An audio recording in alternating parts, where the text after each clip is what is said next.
Hey guys, welcome to Lakshmi's kitchen. ఈరోజు మన recipe వచ్చేసి మక్క బజ్జీలు అండి. సూపర్ టేస్టీగా ఉంటాయి. ఈవినింగ్ టైంలో ఒక మంచి స్నాక్ అని చెప్పొచ్చు. వర్షం పడినప్పుడైనా ఎప్పుడైనా స్నాక్స్ లాగైనా తినొచ్చు. సూపర్ టేస్టీగా ఉంటాయి. సో మరి లేట్ చేయకుండా మక్క బజ్జీలకు కావాల్సిన మెయిన్ ఇంగ్రీడియంట్స్ ఇంకా ప్రాసెస్ మనమైతే నెక్స్ట్ చూసేద్దాం.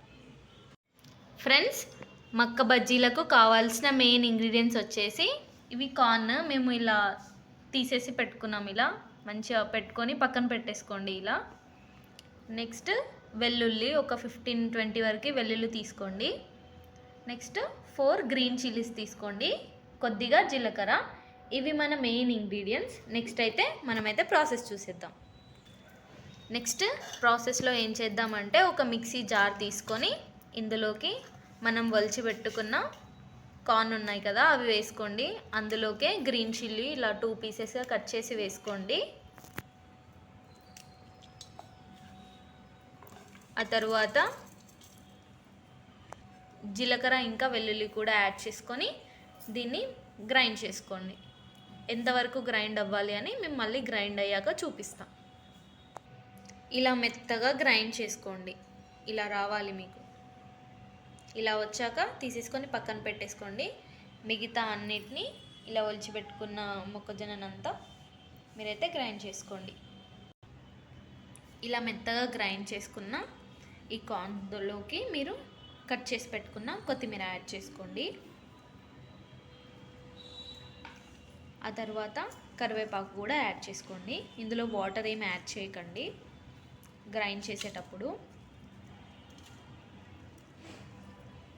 ఆ తరువాత ఇందులోకి కారం యాడ్ చేసుకోవాలి. మేమైతే 1 స్పూన్ యాడ్ చేసుకున్నాం. మీరు కొంచెం స్పైసీగా తినాలి అనుకుంటే ఇంకాస్త యాడ్ చేసుకోవచ్చు.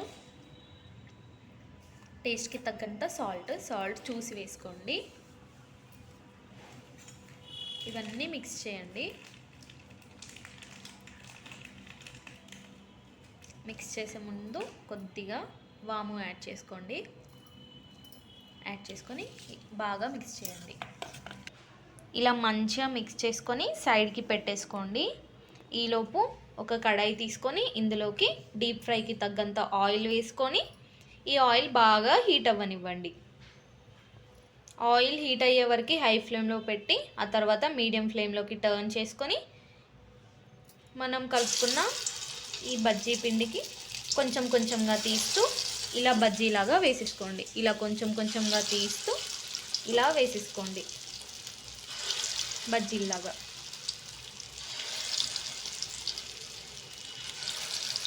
వీటిని మంచి గోల్డెన్ బ్రౌన్ కలర్ వచ్చే వరకు ఫ్రై చేసేసుకోండి 2 సైడ్స్. ఒక సైడ్ మంచిగా కాలిన తర్వాత ఇంకొక సైడ్ టర్న్ చేసుకొని ఫ్రై చేసుకోండి. హై ఫ్లేమ్లో పెట్టి కాలవకండి, మళ్ళీ ఇవి మాడిపోతాయి. సో మీడియం ఫ్లేమ్లో పెట్టి మాత్రమే ఫ్రై చేసుకోండి. ఇలా 2 సైడ్స్ మంచి కలర్ వచ్చాక తీసేసుకొని పక్కన పెట్టేసుకోండి. అన్ని బజ్జీలని ఇదే విధంగా వేసేసుకోండి. ఫ్రెండ్స్, మక్క బజ్జీలన్నీ రెడీ అయిపోయాయి. ఫ్రెండ్స్, సర్వింగ్ ప్లేట్లోకి అయితే సర్వ్ చేసేసుకున్నాం. సూపర్ టేస్ట్గా వచ్చాయి. నేను ఇప్పుడే టేస్ట్ చేశాను కూడా. మీరు కూడా తప్పకుండా ట్రై చేయండి. ఎలా వచ్చాయో కమెంట్ చేయండి. ఇలాంటి మరిన్ని వీడియోస్ కోసం మన ఛానల్ని అయితే సబ్స్క్రైబ్ చేసుకొని ఈ వీడియోకి అయితే లైక్ కొట్టేయండి. Thank you. లక్ష్మీస్ కిచెన్.